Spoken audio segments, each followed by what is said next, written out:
Today's video is going to be talking about the gameplay of Honest Hearts, but I'd be lying if I said that I felt like I had a great deal to talk about here, as you've probably noticed by the length of the video. Honest Hearts does by far the least with New Vegas' gameplay compared to the other expansions. Dead Money contains a number of new mechanics as well as an added emphasis on survival. Old World Blues introduces loads of new enemies, perks, bosses, and even some uniquely designed dungeons. And finally, there's Lonesome Road, which is a brutally challenging gauntlet that only the toughest couriers will be able to endure. The primary enemy group encountered in Zion is none other than the Whitelegs, and they feel about as distinct from your typical fiends and raiders as Cool Ranch Smelter Demon does from its base game counterpart. Whitelegs are quite literally just reskinned raiders. Some use tomahawks, some use rifles, then you have the Storm Drummers that use the 45 caliber automatic. It's a cool gun, sure, but it hardly makes them stand out from your typical raider wielding an SMG. Okay, I've been holding out on drawing comparisons to Dead Money as much as possible up to this point, but seriously, what the fuck happened? Like, I understand that Obsidian wanted to play it a bit more safe after Dead Money's mixed reception and give us a more familiar to New Vegas style of expansion, but this for me is where Honest Hearts goes from bland to just fucking raw. I spent probably 3 eternities going over how complex the ghost people of Dead Money were, as well as all of the work that went into devising the various environmental hazards that make Dead Money so dangerous and engaging, and while Honest Hearts has some caves to go through that at least have a little bit going on in terms of not only traps but lore findings, the caves are all very rinse-repeat with nothing innovative to make note of. What's worse is that what little there is of note regarding the gameplay in Honest Hearts tends to have their own sets of problems as well. Every now and then there will be an ambush by the Whitelegs, and while the verticality of Zion can make positioning somewhat of an engaging factor, the absolutely buffoonish AI will see enemies either awkwardly straddling a ledge or just falling to their crippling death. And it doesn't even feel like this had to be a problem. In Dead Money, ghost people were spooked by the holograms, and their behaviors reflected that in simple but effective ways, such as how they would prioritize the holograms over the courier. The Whitelegs are fairly new to Zion, so wouldn't it have been interesting to see them specifically trying to avoid ledges, with their priorities being even surfaces? Not only would it make sense given the lore behind their faction, but it would make their combat encounters more functional. And that extra wrinkle of complexity would be something that you could experiment with. At least a little bit. It just seems like a really simple fix that could have gone a long way. Honest Hearts does go a little bit outside the New Vegas box with its heavier focus on making use of the survival skills versus allowing the player to rely entirely on medicine, but the idea completely falls apart in practice. See, here's the thing. I play on hardcore mode, so food, sleep, and hydration are critical, and I'm constantly keeping track of those stats. However, when it comes to my actual health, I'm typically going to go to stim packs for healing as they're unmatched in their effectiveness, and they don't weigh a pound. Meaning that I can carry infinity billion of these things if the game actually let me. Honest Hearts having a weight limit for entry means that the player will only have so many items that they can take in, and on hardcore mode, this can make the process of preparing for the journey even more interesting as ammunition, food, and water all have their own weights. That's great, but stim packs not having any weight means that the player can bring in as many as they want, so the potential for having to survive entirely off the land itself is completely undercut right out the gate. The player can choose to go into Zion with only a handful of stim packs, or even none if they wanted some additional challenge, but that is a self-imposed challenge basically made for utilizing an underutilized design element.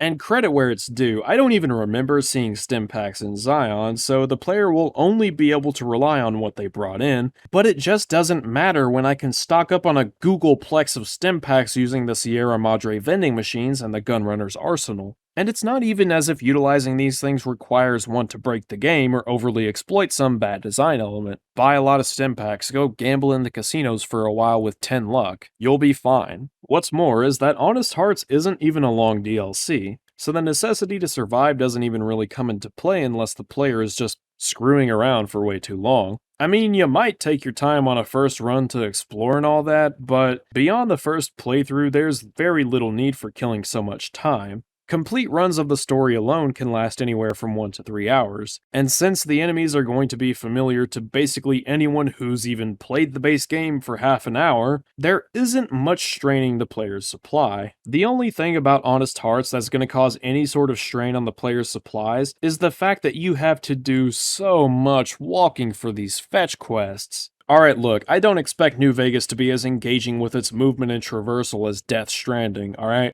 Hell, I'm honestly completely fine as long as the jump, run, and turn work. But there are some frequent issues that really get in the way of my ability to navigate the map at an effective pace. I realize that sounds ironic given I just said that this DLC can last anywhere from 1 to 3 hours, but when so much of that time is literally just me walking to a location to pick up a couple of items, I think it's fair to say that it's not that engaging. The thing about the map of Zion is that it is chock fucking full of cliffs and plateaus, and it becomes really frustrating just to follow a path when you have to circumnavigate an entire massive land just to move forward 20 to 30 feet. Now look, the base game has its fair share of mountainous terrain that requires the player to step back and plot around it. Such examples would include Jacobstown and Black Mountain, but those mountains always had a number of locations dotted around them that give the player more than enough to keep them engaged. Hell, the first act of the main story is basically one giant trek around Quarry Junction. I mean, you can go through it if you like, but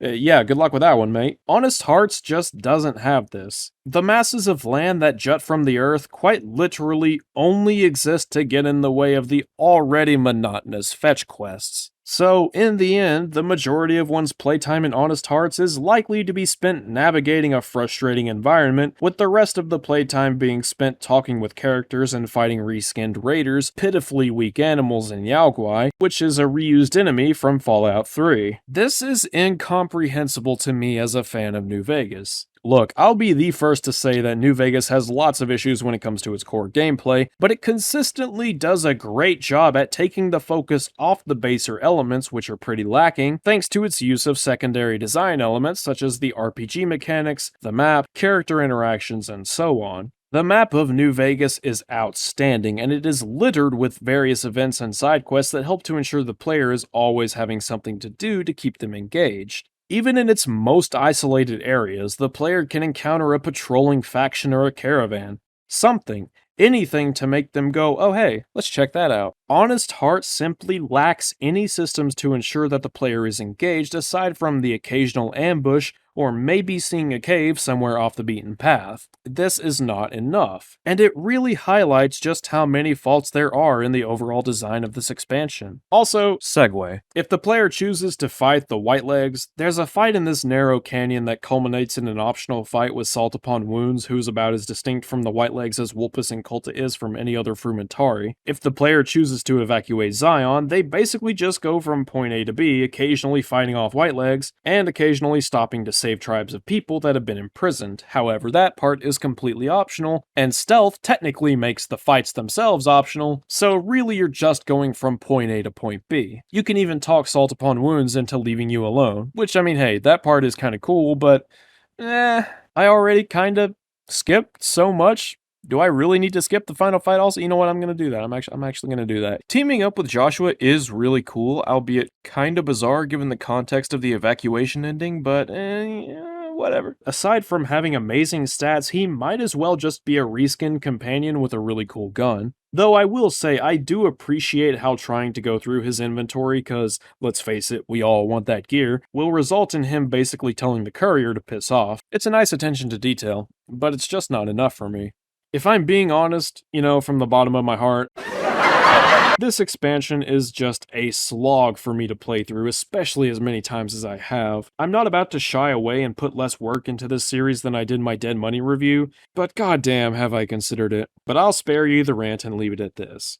Honest Hearts has its strengths. I've had a lot of criticisms prior to even this video, but I also think that there's plenty to love about the DLC. Some of which I haven't even gotten to yet, and I feel as though I probably should stress that for those of you that really do enjoy this DLC, because there are great things to say about it. The gameplay, however, is not one of them. It's bland, monotonous, uninteresting, and the only thing it made me feel was sorrow in wishing that instead of all of this dull gameplay, we could have had so much more dialogue and narrative moments with Joshua, Daniel, Follows Chalk and Waking Cloud, and perhaps even Salt Upon Wounds had they bothered to even try and flesh out the Whitelegs. Honest Hearts does have a couple of side quests though, which I'm going to be covering in the next video. So stay tuned if you're interested to hear what I have to say about the more secondary content on offer with this DLC. But for now, I really need a break. Thanks for watching.